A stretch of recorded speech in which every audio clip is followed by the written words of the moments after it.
7 choses pour résister contre les diables et les faire fuir loin de toi, loin de ta vie, loin de ton couple, loin de ton mariage, loin de ta famille. Tu te poses parfois des questions. Pourquoi c'est toujours la même situation des années?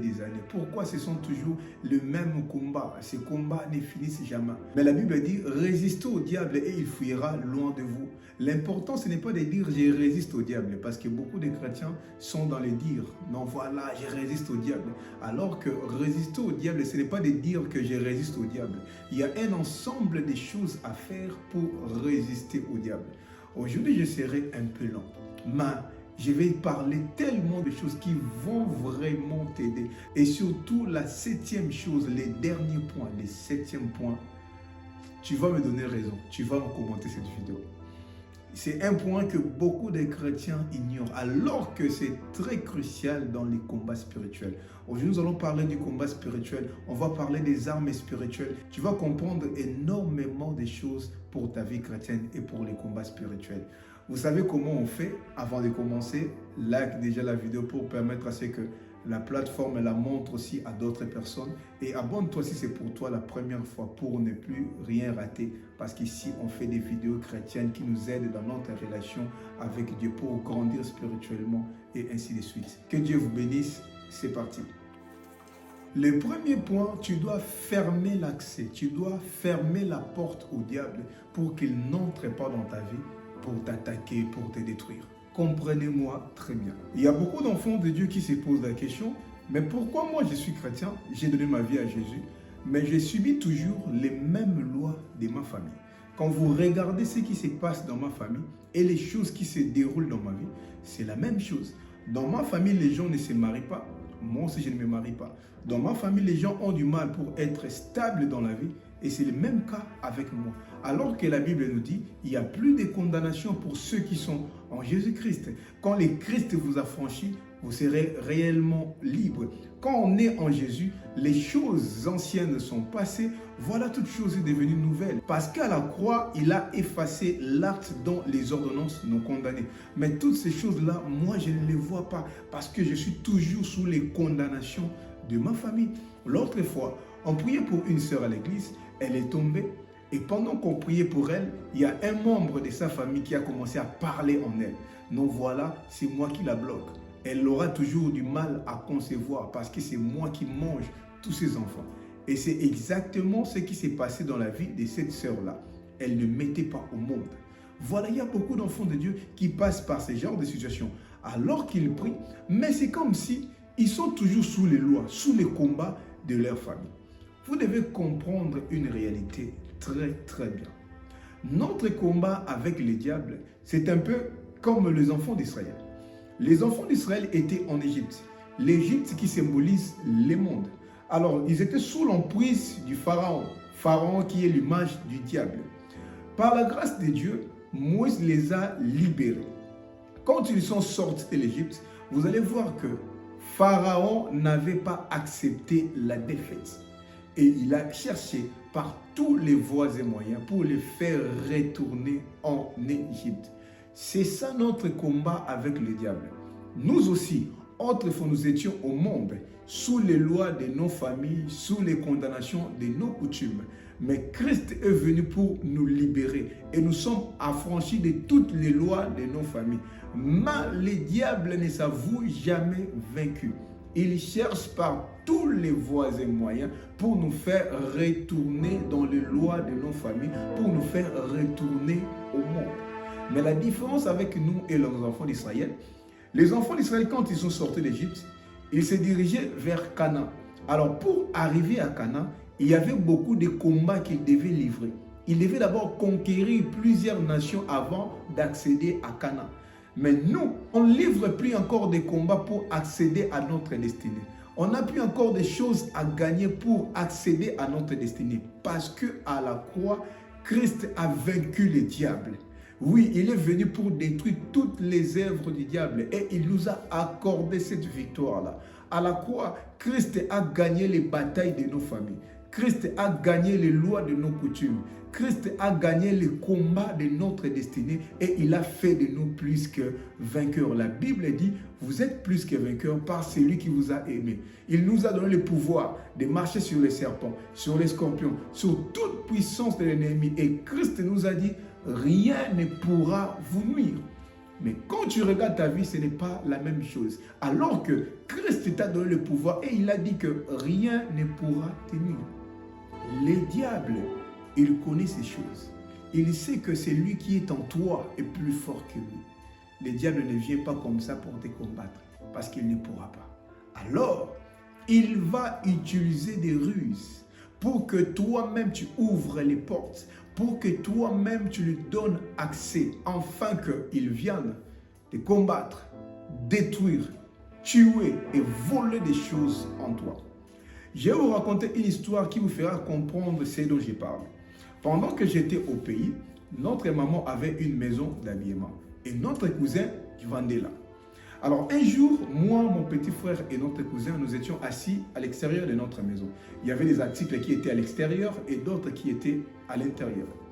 On voit deux femmes, elles étaient très bien habillées, juste pour tromper notre vigilance. Tu n'auras même pas idée que ce sont des voleuses. Elles sont venues, une a choisi un habit, c'était 20 € si je ne me trompe pas. Elle donne à notre cousin 20 $. Notre cousin prend l'argent, il le met dans le porte-monnaie et il prend le porte-monnaie et il le met dans sa poche. Et les femmes lui disent, voilà, on comprend que ici tu n'as pas les pantalons d'homme.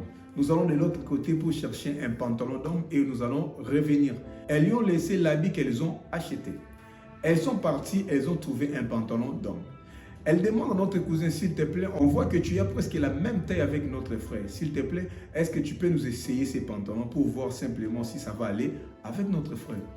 Gentiment, notre cousin accepte, il entre, il enlève son pantalon, il met maintenant le pantalon qu'on avait acheté. Il est sorti pour montrer à cette femme-là. Ah non, c'est vraiment très bien, ça va aller avec notre frère. Pendant qu'elle parlait ainsi, l'autre choisit encore un autre habit. Elle dit à notre cousin, j'entre pour essayer. Elle est entrée, elle a essayé, elle est sortie, elle dit non, voilà, c'est bon.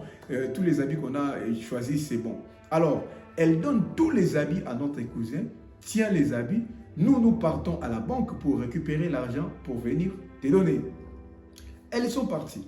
1 heure, 2 heures, 3 heures, 4 heures. Elles ne revenaient toujours pas. Après quelques temps, un client est venu pour acheter. Et notre cousin cherchait les porte-monnaies pour mettre de l'argent. Il a cherché les porte-monnaies, il ne les trouvait pas. Il a fouillé partout, on a demandé à tout le monde, on ne trouvait pas toujours les porte-monnaies. Il a commencé à s'inquiéter, mais j'avais les porte-monnaies avec moi, mais comment je ne les trouve pas? Après quelques temps, moi je leur dis non, ces femmes ici nous ont volé. Mais comment est-ce possible? Comment est-ce qu'elles peuvent nous voler? On était tous là. Moi j'ai dit, elles sont vraiment rusées. Quand elles sont venues, le premier but était de comprendre où est-ce que notre cousin mettait de l'argent. C'est pourquoi elles lui ont donné 20 $. Quand notre cousin a mis l'argent dans les porte-monnaies et ils ont compris que non, il met l'argent dans les porte-monnaies. Et où se trouvaient les porte-monnaies?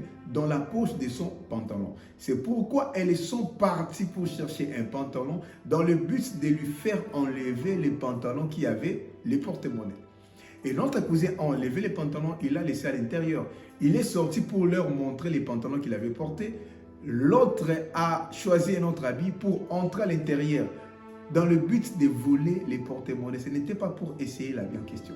Et c'était comme ça. Elles sont parties pour du bon et elles ont volé les porte-monnaies. Alors que les porte-monnaies contenaient l'argent pour les habits qu'il a vendus pendant toute la semaine. Et il a pleuré, c'était comme ça. C'est comme ça aussi avec les diables. Les diables nous connaissent très bien. Il vient avec des ruses sans que tu te rendes compte pour voler des choses dans ta vie, pour détruire des choses dans ta vie, pour tuer des choses dans ta vie. C'est pourquoi quand vous lisez le livre d'Éphésiens chapitre 6, en commençant même par le verset 10, l'apôtre Paul nous parle de la réalité du combat spirituel. Il nous dit que notre combat n'est pas d'abord contre la chair et le sang, mais c'est un combat qui est spirituel. Et vous allez voir, il nous a donné les armes avec lesquelles on doit combattre les diables.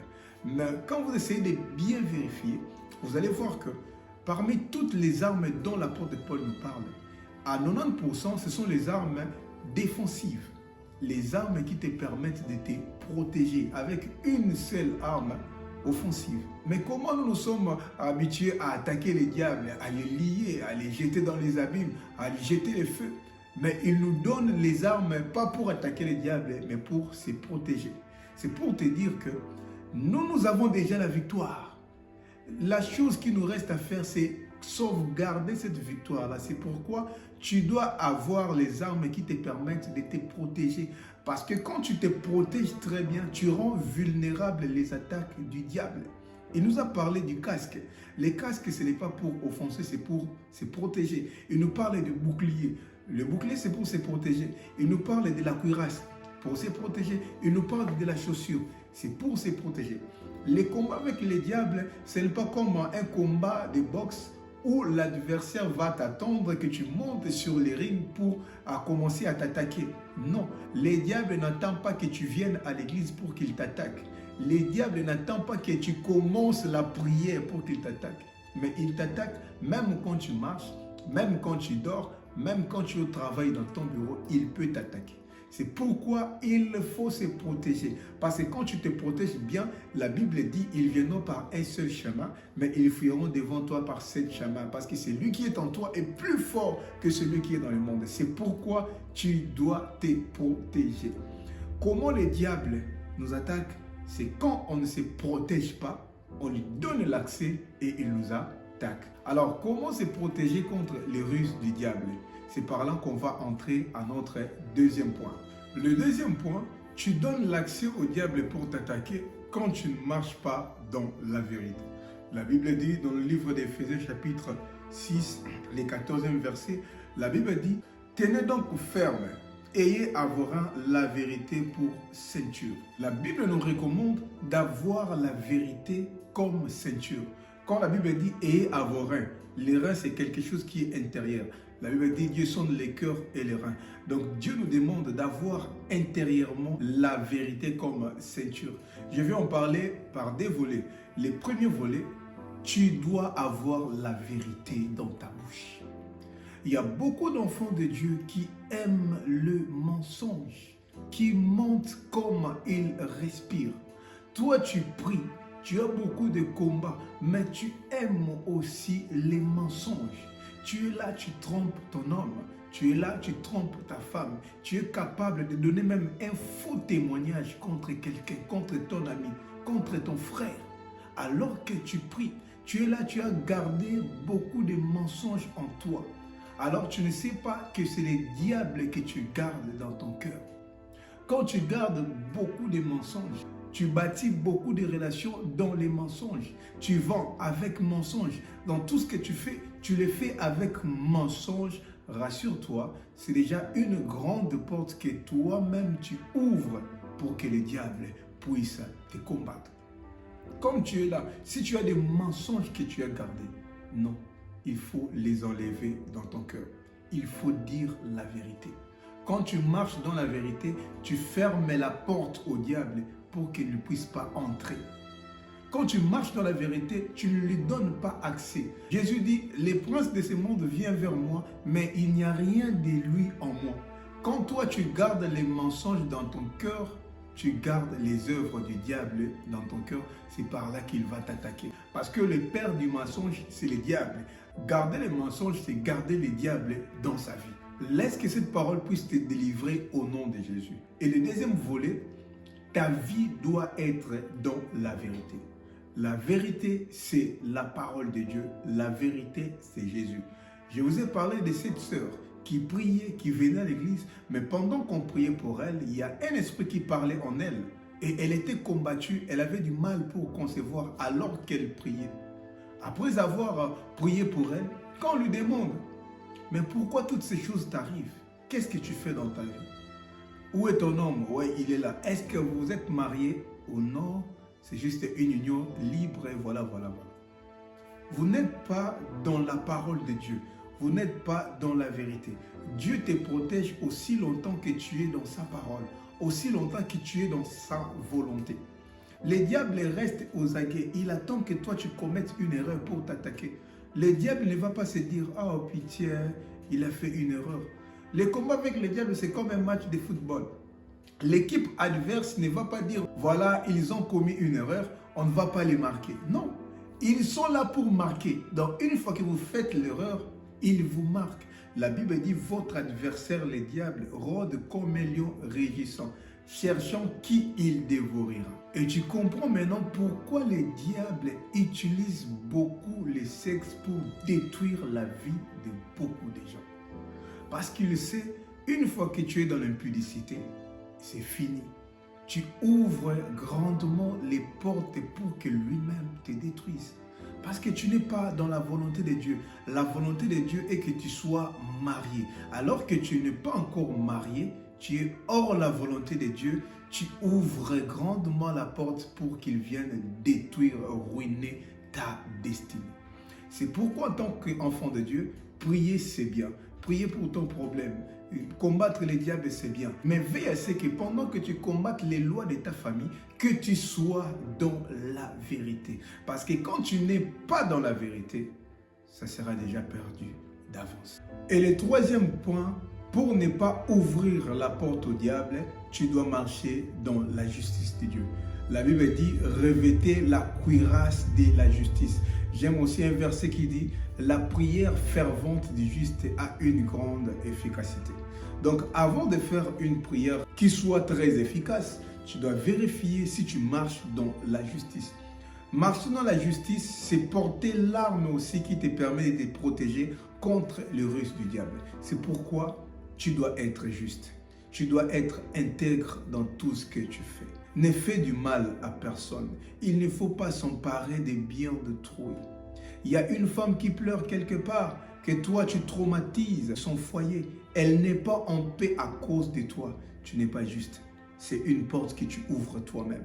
Il y a un homme, il y a un foyer qui est détruit à cause de toi. Tu sors avec la femme d'autrui. Tu détruis son couple. Tu détruis son foyer. Tu n'es pas juste. Tu fais une affaire avec quelqu'un. Tu lui bouffes de l'argent. Tu fuis avec son argent. Tu n'es pas juste. Dans tout ce que tu fais, quand tu fais du mal gratuitement aux autres, tu n'es pas juste dans tout ce que tu entreprends. C'est une porte que tu ouvres dans ce que tu fais. Même dans ton commerce, même dans ton travail, sois intègre.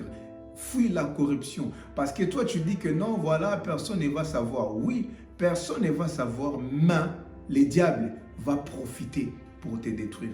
4. Tu dois avoir les boucliers de la foi. La Bible dit, prenez par-dessus tout cela les boucliers de la foi avec lesquels vous pourrez éteindre tous les traits enflammés du diable. Dans d'autres versions, on dit toutes les flèches de l'ennemi. La foi, c'est une arme. La foi ne te permet pas seulement pour avoir des choses venant de Dieu, mais la foi, c'est aussi une arme. La foi, c'est un bouclier qui te permet de contrer toutes les attaques du diable. On parle des traits enflammés, donc des flèches enflammées, donc des attaques qui sont violentes de l'ennemi. Il y a des moments où le diable t'attaque. Il déclare une guerre contre toi. Il commence à lancer des assauts qui sont violents. Et pendant ces temps, tu dois sortir ton bouclier. Tu sais, quand deux pays sont en guerre, l'un va détruire l'autre. La première des choses, il faut comprendre son système de défense. Parce qu'une fois que vous attaquez son système de défense, c'est fini, il devient vulnérable. Le diable sait qu'une fois que tu n'as plus de bouclier, c'est fini. Il va t'atteindre, il va te faire du mal facilement. C'est pourquoi le diable s'attaque souvent à notre foi. Il sait que dès que tu baisses ton bouclier, c'est fini, tu deviens facile. Il va facilement finir avec toi. Il va lancer les événements compliqués. Il va lancer des choses qui viendront te faire perdre le moral pour que tu baisses ta foi. Tu vas comprendre avec moi, souvent, les événements compliqués qui arrivent dans notre vie, ce n'est pas d'abord pour nous détruire. Le diable n'a rien contre tes enfants. Le diable n'a rien contre ton travail. Le diable parfois n'a rien contre ton mariage. Mais il les complique dans le but que toi tu perdes ta foi. Parce que dès que tu perds ta foi, il va finir avec toi facilement. C'est pourquoi quand les choses compliquent dans ta vie, toi tu dois comprendre que tu dois lever ton bouclier. Tu dois monter encore dans ton niveau de foi. Je vois encore David, il passait par des moments très très difficiles, mais il dit, même si je marche dans la vallée de l'ombre de la mort, je ne crains aucun mal. C'est ça la foi. Quand les choses compliquent dans ta vie, il ne faut pas commencer à t'inquiéter, mais tu dois élever ton niveau de foi. Les diables n'aiment pas ça. Non, les diables n'aiment pas ça. Ils t'attaquent, mais tu as toujours les boucliers. Ils t'attaquent, tu as toujours les boucliers. C'est ça, résister au diable. Oh bien-aimé, ne baisse pas ta foi. Peu importe les moments par lesquels tu passes, ne baisse jamais ta foi parce que c'est une arme qui fait fuir les diables. 5. Tu dois avoir l'épée de l'esprit qui est la parole de Dieu. La seule arme qui nous permet d'offenser l'ennemi, c'est la parole de Dieu. Il y a des moments où le diable t'attaque tellement et les combats deviennent approximatifs. Tu dois utiliser l'arme qui te permet de faire fuir le diable, de l'attaquer, de l'offenser. C'est la parole de Dieu. C'est pourquoi tu dois aimer la méditation. Tu dois aimer la lecture de la parole de Dieu. Le diable n'a pas peur de ta grosse voix, mais il a peur de la parole de Dieu qui est en toi. Tu dois prier sur base des Écritures. La Bible nous dit toute langue qui s'élèvera en justice contre toi, tu la condamneras. Je condamne toute parole qui a été prononcée contre ma vie au nom puissant de Jésus. Tu as dit dans Luc 10, 19, je vous ai donné le pouvoir de marcher sur les serpents, sur les scorpions, sur toute puissance de l'ennemi. C'est pourquoi je marche contre toute loi de ma famille qui veut me nuire au nom. C'est comme ça que tu dois prier. La raison pour laquelle tu dois bien maîtriser la parole de Dieu. Les jours où il y a eu combat entre Jésus et les diables, oui, c'était un combat. Qu'est-ce qui a fait fuir le diable? Comment Jésus a résisté au diable? C'est parce qu'il a maîtrisé la parole de Dieu. Les diables parfois rôdent toujours autour de toi. Parfois tu as du mal à les faire fuir parce que tu ne maîtrises pas la parole de Dieu. La parole de Dieu, c'est la constitution. Toi, tu es comme un avocat. Comment tu peux plaider la cause de quelqu'un sans pour autant maîtriser la constitution? Tu ne vas pas gagner les procès. Tu ne gagnes pas tes combats parce que tu ne connais pas la Bible qui est notre constitution. Tu ne connais pas les pouvoirs que Christ t'a donnés dans la parole de Dieu. C'est pourquoi fais un effort de maîtriser la parole de Dieu. 6. Tu dois avoir les casques du salut. C'est-à-dire que tu dois être conscient de ce que Jésus a fait à la croix pour toi. À la croix, Jésus a crié, tout est accompli, parce qu'il a tout accompli. À la croix, il a fait de toi plus qu'un vainqueur. À la croix, il t'a donné le pouvoir sur les lois de ta famille. Il t'a donné le pouvoir sur les diables. Rien ne peut encore te nuire. Quand tu perds cette idée dans ta tête, c'est par là que tu vas vivre avec peur. Mais pour vaincre les diables, pour résister au diable, tu dois être conscient que Christ a fait de toi plus qu'un vainqueur. Tes tantes, tes oncles ne peuvent rien te faire parce que toi, tu es un enfant de Dieu. Celui qui est en toi est plus fort que celui qui est dans ta famille et plus fort que celui qui est dans le monde. Tu dois être conscient de cela. Et 7, pour finir, tu dois avoir la chaussure comme zèle que donne l'évangile de paix. Écoute-moi très bien. On va finir. Écoute-moi très très bien. Un enfant de Dieu doit être un pacificateur. Il doit chercher la paix, chercher à restaurer la paix partout où il est. Parce que là où il n'y a pas la paix, c'est là où règnent les diables. Dans une famille où il n'y a pas de paix, c'est là où règne la sorcellerie. Dans un couple où il n'y a pas la paix, le diable va jouer avec vous, il va blaguer avec vous. Avant que le diable puisse vous détruire, il va d'abord enlever la paix en vous. Une fois il n'y a plus la paix, c'est par là qu'il va détruire. À chaque fois, quand vous priez, toi et ton mari, toi avec tes frères, quand le diable constate que vous êtes près du but, la première des choses, il va attaquer vos chaussures. Parce que quand il attaque vos chaussures, vous allez vous attaquer entre vous. Et quand vous vous attaquez entre vous, lui, il restera libre. Toi, tu commences à être contre ton mari. Ton mari est contre toi. Vous ne vous parlez plus. Mais le diable reste libre. Vous lui laissez les champs libres maintenant pour opérer. Tu verras dans la famille, la grande sœur ne parle pas avec la petite sœur. Papa ne parle pas avec les grands frères. Les grands frères ne parlent pas avec la petite sœur. Dans une famille comme ça, la sorcellerie va régner. Dans une famille comme ça, vous aurez que des combats, que des combats, que des combats, que des combats. C'est pourquoi même toi qui es marié, même toi qui es fiancé, fais attention. Quand tu commences à constater qu'on avait la paix, mais d'un coup, il n'y a plus la paix, fais attention, c'est que le diable veut attaquer. C'est pourquoi la Bible nous dit, ne dors pas avec colère. Un enfant de Dieu ne doit pas dormir sous la colère. Parce que la Bible dit, c'est donner l'accès au diable.